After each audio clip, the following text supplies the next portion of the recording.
Hi, my name is Lauren and I'm the psychologist for Maple Leaf Therapy. I just wanted to talk today a little bit about what to expect on your first appointment. I know it can be a little bit daunting reaching out for the first time, and there's a lot of things in place to help you feel a little bit more comfortable with that process.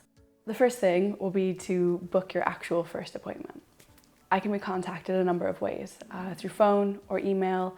You can even WhatsApp my business phone number. I might not always pick up the phone when you call, as a lot of times I am in appointments. However, I will get back to you within the day.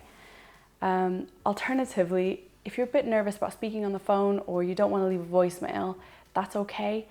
My website has a booking portal where you can just book yourself online. My schedule is up to date on the online booking portal, and you won't have to talk to anybody to get an appointment. The online booking portal is really useful as well. You can pay online using Stripe, and it also automates some reminder messages so that you don't forget what time your appointment is. So next up, you'll be looking to come to your appointment. I've got two office locations. One in Barrie is inside West Quay Medical Centre. So you can choose to check in with reception, or you can come on down to my open door and find me. I'm just off of reception in a nice quiet room that's comfortable and a little bit separate from the rest of the medical centre. In Penarth, my office is inside John Bruno Total Fitness. That's 87 Glebe Street. So there's two doors, and one is labelled fitness and the other one is health. If you come to the door labelled health, I'll be able to collect you from the waiting area. My office is just tucked away downstairs in a nice, cool, quiet room. So for the appointment itself, I know this can be an area where some people feel a bit nervous, not knowing quite what to talk about or what questions I'll ask. And typically they do follow, quite a similar structure. There's a few key things I really do want to know. So when you come in and you sit down, we'll go through just a little bit of paperwork. I've got a consent to therapy contract to sign, and then as well the GDPR, other really basic things that you would have to give any health-related establishment, like your date of birth or your current address. After that, I'll probably just ask what brings you in for today, and listen. That's the first step. Most people, kind of have a triggering event that's caused them to book an appointment, and I'm happy to hear all about what happened leading up to when I first meet you. Further to that, the other questions I might ask for follow-up will be just things to really get to know you. Things about what's your work life like, how are you in the house, what's your family like, what kind of hobbies do you do day to day. And through all of these questions, I'll actually be wanting to get to know what are your goals for therapy.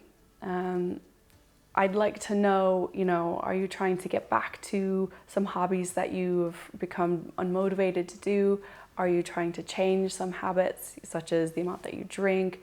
Are you, hoping to have day-to-day better mood so that you can kind of easily go to work or kind of reconnect with your family? These are the things that I'm listening out for. And towards the end of the session, I'll be summarizing so we can come to a common understanding about what would be the goal of therapy.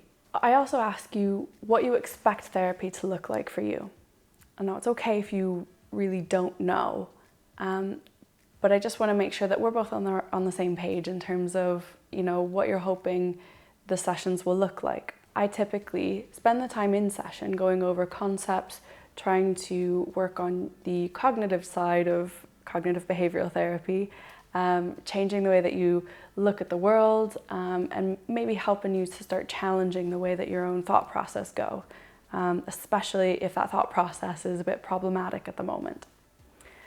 At the end of most sessions, I would then kind of talk with you about what activity we could do to support this conceptual work that we've done. So this might be called homework, but I promise I won't tell you off if you don't complete it. That might look like challenging yourself to get out of the house one time in the week, or completing journal entries, or trying out a new communication style and, making the effort to see what the results are. That's typically what therapy looks like, but of course, if you've got something else in mind and a different structure in mind, that can all be tailored to your needs. So typically on a first appointment, I allocate an hour and a half times. And it's up to you whether you use that time or not, but it's just to allow us enough time to get through the consent to therapy, GDPR things, and then also enough time for you to tell your story without feeling like you're rushed. Once we get through the basics, I'll kind of summarize what it sounds like your goals are for therapy, and then we'll work out what we would do going forward. And this is, again, completely up to you. So some people kind of start off at weekly appointments and then kind of stretch it out from there. Some people stay really consistent at fortnightly appointments.